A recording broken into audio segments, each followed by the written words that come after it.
सुन, तू मुझसे शादी करेगी क्या?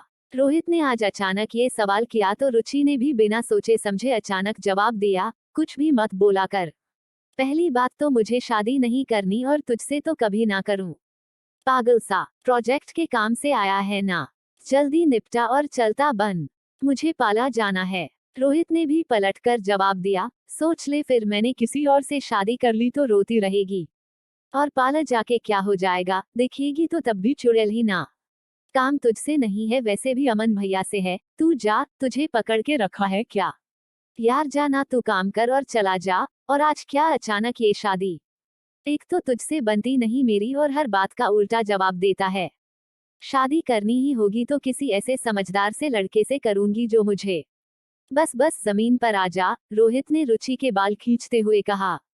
देख, एक तो तू ये बाल मत खींचा कर, किसी दिन मुझे गुस्सा आ गया ना तो क्या, बचपन से और आता क्या है तुझे गुस्से के सिवाय? रोहित ने फिर से रुचि को छेड़ा, तो तुझे फिर भी मेरे ही आसपास क्यों मंडराना है? चला जाना, जाके घर बसा ले। चला जा यहाँ से, रुचि ने झुंझलाते हुए जवाब दिया। अरे, फिर शुरू हो गए तुम दोनों, कब बड़े होगे पता नहीं, और वो जब भी घर आता है तू उसको ऐसे ही क्यों सुनाती रहती है? माँ ने रसोई घर से रुचि को डांटते हुए कहा और रुचि ने मुंह बनाते हुए रोहित से कहा, आया मत कर, मेरे घर बता रही हूँ। तेरा घर नहीं पगली, तेरा मायका है ये। हाँ, तू चाहे तो मेरे घर को हमारा घर कह सकती है। देखो आंटी, इसने फिर से मेरा घर बोला, इसको समझ ही नहीं आता, पराया धन है ये। रोहित ने फिर से रुचि को छेड़ा और रुचि ने मेरी ओर शिकायत भरे अंदाज में बोला, भैया आप इसको आने क्यों देते हो घर में, और पैर पटकते हुए अपने कमरे में चली गई। ये सारी नोक झोंक सामने सोफे पर बैठे अखबार पढ़ते हुए पापा सुन रहे थे और मन ही मन मुस्कुरा रहे थे।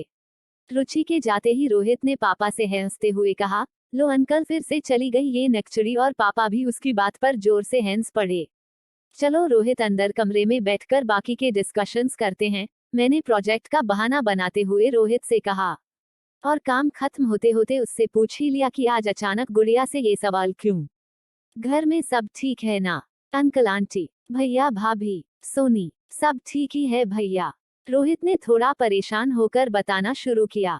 भैया शायद अपने काम के चलते इस साल शहर से बाहर शिफ्ट हो जाएंगे और भाभी को भी उनके साथ जाना ही होगा, सोनी को भी हॉस्टल जाना ही है। पापा की तबीयत का भी आप जानते हो, तो मैं बस यही सब सोचकर माँ के लिए थोड़ा। और बोलते बोलते गहरी सांसें भरते हुए उसने बात बदलने की कोशिश की। इस नक्चड़ी के दिमाग में पता नहीं क्या है। भैया, ये भी तो हो सकता है कि लाडो को कोई और पसंद हो। श्रुति ने कमरे में आकर मुझे और रोहित को चाय का कप पकड़ाते हुए कहा। नहीं भाभी, ऐसी कोई बात, वो नक्चड़ी मुझसे छुपा ले तो मर ना जाएगी पेट दर्द से अब तक। रोहित ने श्रुति की बात को नकारते हुए कहा। हाँ जी भैया, लेकिन हमारी लाडो कुछ बातें मन में दबा लेती है, जानते हैं ना आप, और फिर। अरे बस श्रुति, क्या तुम भी बिना सोचे बोल रही हो? इन दोनों की नोक झोंक में बचपन से एक दूसरे के लिए बेहद अपनापन है, और 2 साल से तो तुम भी देख ही रही हो ना दोनों को साथ, और ऐसी कोई बात गुड़िया तुमसे भी नहीं छुपाएगी ना? मैंने श्रुति को रोकते हुए कहा। लेकिन भैया, श्रुति भाभी की इस बात से मैं सहमत हूँ कि वो बहुत सी बातें अपने मन में छुपा लेती है, रोहित ने थोड़ा दुखी होते हुए कहा। अच्छा, तो आज मैं खुद ही उससे पूछ लेता हूँ साफ साफ, वो मुझसे कभी झूठ नहीं बोलती, मैंने रोहित का हाथ पकड़ते हुए कहा। ठीक है भैया, बाकी की प्रेजेंटेशन मैं घर पर रेडी कर लूंगा। इतना कहकर रोहित ने बैग उठाया और बाहर निकलते हुए माँ पापा को प्रणाम कर चला गया। आज रुचि जब से कमरे में गई तब से बाहर नहीं आई। ना पाला गई, ना टीवी शोज, ना भाभी से मस्ती, ना पापा से कोई जिद, ना माँ से कोई फरमाइश, तो शाम होते होते मैं खुद उसके कमरे में जा पहुंचा। जाकर देखा तो गुड़िया रानी बेड पर लेटी हुई छत को एकटक देखे जा रही थी। और आज राजकुमारी के मिजाज बिल्कुल बदले हुए हैं, मैंने हमेशा की तरह उसे छेड़ते हुए कहा, और वो अचानक बेड से उठकर मेरे गले आ लगी और जोर जोर से रोने लगी, मानो मैंने उसकी किसी ऐसी बात को पकड़ लिया हो जिसे वो खुद से भी छुपा रही थी।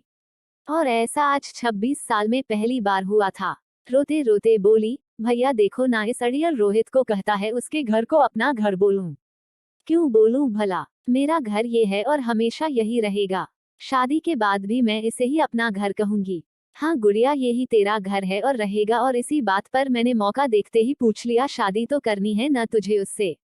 हाँ भैया, करनी है उसी से, लेकिन घर मेरा यही रहेगा, आप उसको समझा दो। फिर से रोते हुए बोली, मुझे बचपन से जानता है ये फिर भी पंगे लेता है, मैं अभी मम्मी पापा के पास जाकर इसकी शिकायत लगा कर आऊंगी। रुचि ने अचानक से अपने आंसू पोंछते हुए कहा। मैंने उसको रोक कर कहा, लेकिन गुड़िया माँ तो तुझे ही डांट देती हैं और पापा भी हिंस देते हैं, तो फिर? ओह भैया, मैं माँ पापा की नहीं, रोहित के मम्मी पापा की बात कर रही हूँ। वो हमेशा मेरा सपोर्ट करते हैं, उसके घर में उससे ज्यादा मेरी चलती है, पता है ना आपको। अभी एक फोन घुमाने की देर है, बस इसका सारा एटीट्यूड निकल जाना है। तो फिर लाडो आगे ऐसे क्यों बोली थी तुम उनसे शादी की बात पर? श्रुति ने रुचि को छेड़ते हुए दहलीज पर खड़े खड़े कहा। अरे भाभी, पहले तो अंदर आओ, माँ सुनेंगी तो फिर उसकी साइड लेके कुछ बोलेंगी, और ऐसे अचानक बोलता है शादी करेगी क्या, तो क्या बोलती उसको कि हाँ करूंगी। आया बड़ा, उस पर भी इतना एटीट्यूड। और अपना पेट डायलॉग, ऐसा ही हूँ मैं, तो बोला ही नहीं आज, और हिम्मत देखी थी मेरे ही घर आकर मेरे ही सामने मुझे ही पराया धन बोल गया, बताओ। अच्छा गुड़िया, और तू जो अभी उसके घर फोन करने की धमकी दे रही थी उसका क्या? मैंने रुचि के कान खींचते हुए कहा। और आज अचानक लगा कि मेरी गुड़िया दुल्हन बन के चली जाएगी तो सच में ये घर मायका बन जाएगा। रोहित ने रात होते होते प्रेजेंटेशन के लिए मुझे कॉल किया और कॉल कट करते हुए बोला, भैया आपने बात की क्या रुचि से? अरे आज नकचड़ी से रुचि, आज आपके भी मिजाज बदल गए शर्मा जी। मैंने रोहित को थोड़ा छेड़ते हुए कहा। और हाँ, बात कर ली है, सोच रहा हूँ कल परसों में पापा से बोलूं कि अंकल से बात कर लें, और बात क्या करनी है, डायरेक्ट शादी की डेट निकलवाते हैं। माँ पापा अंकल आंटी तो वैसे भी बस तुम दोनों की मर्जी के इंतजार में हैं। अरे भैया, इस नकचड़ी ने हाँ कर दी, मतलब इसका एटीट्यूड मेरे सामने खत्म नहीं होने वाला। रोहित ने हंसते हुए कहा। बस फिर कुछ ही दिनों में शुरू हुआ सिलसिला सगाई से लेकर विदाई तक का। सब कुछ बदल रहा, लेकिन इन दोनों की नोक-झोंक नहीं। और देखते ही देखते 6 महीने के अंदर मेरी गुड़िया बन रुचि रोहित शर्मा। शादी को 1 महीना बीत गया और रोहित रुचि सिर्फ एक बार घर आए थे। रोहित के भैया भाभी को भी शहर से बाहर शिफ्ट होना था, सोनी को भी हॉस्टल लौटना था, और इसी सब में हमारी गुड़िया भी कोशिशें कर रही थी अपना घर संभालने की। कुछ दिनों बाद रुचि और रोहित घर आए तो सबसे मिलने के बाद गुड़िया बिल्कुल शांत सी मेहमान सी बनकर सोफे पर बैठ गई और चारों तरफ नजरें दौड़ने लगी। क्या हुआ लाडो, आज अपने ही घर को बड़े गौर से देख रही हो? श्रुति ने रुचि के कंधे पर हाथ रखते हुए पूछा। अरे भाभी, आज बड़े दिनों बाद देख रही हूँ ना, तो सोच रही हूँ यहाँ की दीवारों पर हमारे घर से ज्यादा डार्क पेंट है और मुझे लाइट शेड देखने की आदत हो गई है तो थोड़ा सा अलग लगा। और श्रुति का हाथ पकड़कर रसोई में चली गई और बर्तन टटोलते हुए बोली, क्या बनाया है? कुछ अच्छा सा बना के हमारे लिए भी रख देना, शाम में लेती हुई जाऊंगी। क्यों, तुम आज यहाँ नहीं रुकोगी क्या अपने घर? रोहित ने अभी भी उसे छेड़ना कहाँ छोड़ा था। ये तो मायका है, यहाँ सब तुम्हारी साइड लेते हैं, घर तो वहाँ है जहाँ तुम्हारी एक नहीं चलती। ये कहकर रुचि ठहाका लगाकर हंसने लगी। रोहित ने सुकून भरी मुस्कुराहट के साथ रुचि की तरफ देखा।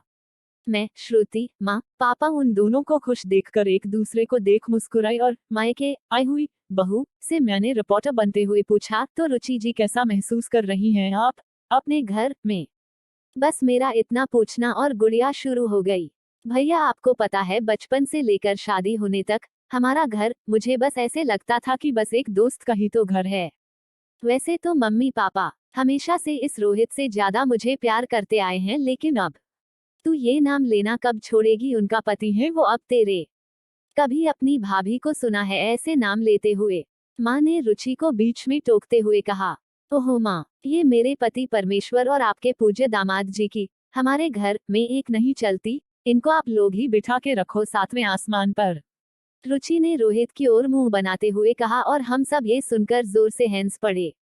रुचि ने अपनी नॉन स्टॉप बातों को आगे बढ़ाते हुए कहा, भाभी आपको पता है सोनी का डेली गुड मॉर्निंग मैसेज आता है ना, तो मेरे दिल को बड़ा सुकून मिलता है। ऐसा लगता है जैसे मैं आपको डेली सुबह सुबह हग किया करती थी, उसी तरह उस मैसेज के जरिए वो भी मुझे हग कर रही हो। और भाभी ने भी शिफ्ट होने से पहले ही एक एक चीज बहुत अच्छे से समझा दी थी, अभी भी कॉल पर समझाती रहती हैं। भैया के साथ तो कंफर्टेबल थी ही, लेकिन अब थोड़ा जेठ जी वाली फील आ जाती है। और मजे की बात पता है क्या है भैया, सब लोग इन महाशय को सुनाते हैं कि उससे ढंग से पेश आना, हाय जो सुकून मिलता है। और हम सब उसकी बातों को सुन सुन के मुस्कुराए जा रहे थे। बस थम जा चटपट चटपट। रोहित ने रुचि को रोकते हुए कहा। ओहो, तुम रुक जाओ ना यार, पापा आपको पता है शादी के बाद बहुत सारी चीजें बदल गई। मुझे आप सबकी याद तो आती है और कभी कभी ऐसे मन भी करता है कि यहाँ आके रुक जाऊं कुछ दिन और। फिर अचानक बीच में रुककर रुचि ने श्रुति की तरफ देखा और बोली, भाभी आप पहले सही कहा करती थी कि मायके में रुकने का मन तो करता है लेकिन अपने घर से जाने का मन नहीं करता। और तब मैं सोचती थी कि मैं तो यहाँ आकर महीनों रुका करूंगी लेकिन नहीं। श्रुति ने रुचि की बात पर हामी भरते हुए कहा, और क्या लाडो वहाँ 2 दिन के लिए जाऊं तो यहाँ पापा जी के लूडो से लेकर मम्मी जी के टीवी सीरियल्स की गॉसिप्स तक सब पेंडिंग रह जाता था और अब तुम्हारे काम भी तो मुझे करने पड़ते हैं। मम्मी जी से न्यू डिशेस की फरमाइश भी अकेले करूं, पापा जी के साथ लूडो भी खेलूं, उस पर भी पापा जी की चीटिंग और तुम्हारे भैया की पैटिंग्स में भी साथ दूं। वैसे फायदा ये है कि तुम्हारे हिस्से का भी सारा प्यार अब मुझे मिल जाता है। और दोनों नंद भाभी जोर से हंसने लगी। रुचि की बातें सुन के मुझे आज 2 साल पहले का वो सीन याद आ गया जब मैं और श्रुति उसके मायके गए थे और वो भी इसी तरह अपनी भाभी को एक एक बात बता रही थी कि किस तरह वो कुछ ही दिनों में वो अपने नए घर में जाके बस गई। माँ पापा रुचि सबके बारे में बता रही थी कि उसे जरा भी एहसास नहीं होता कि उसकी शादी इतनी जल्दीबाजी में चट मंगनी पट ब्याह करते हुई है और नए घर में सब लोग बिल्कुल नए हैं, जिनके साथ शादी हुई उन्हें भी ठीक से नहीं जानती। फिर रुचि थोड़ा इमोशनल होते हुए बोली, आप सबको पता है मेरा घर कब मायका और उस बचपन वाले दोस्त का घर कब हमारा घर बन गया, इसका पता ही नहीं चला। एग्जैक्टली लाडो, और इसके पीछे हमारे फैमिली मेंबर्स का ही तो सपोर्ट रहा बस। इन दोनों की बातें सुनकर हम सब मौन थे। माँ पापा एक हल्की सी मुस्कुराहट के साथ बस हम चारों की तरफ देखे जा रहे थे। तो फिर रोहित और मुझे भी समझते कहा देर लगी थी कि मायका और हमारा घर तक का सफर ना तो श्रुति अकेले तय कर सकती थी ना ही रुचि। उम्मीद करते हैं आपको यह कहानी रोचक लगी होगी। कहानी अच्छी लगी तो लाइक, कमेंट और शेयर करें। हिंदी कहानियाँ एवं प्रेरणादायक प्रसंग के लिए हमारे चैनल को सब्सक्राइब करें और पास में घंटी को टच करना ना भूले। धन्यवाद।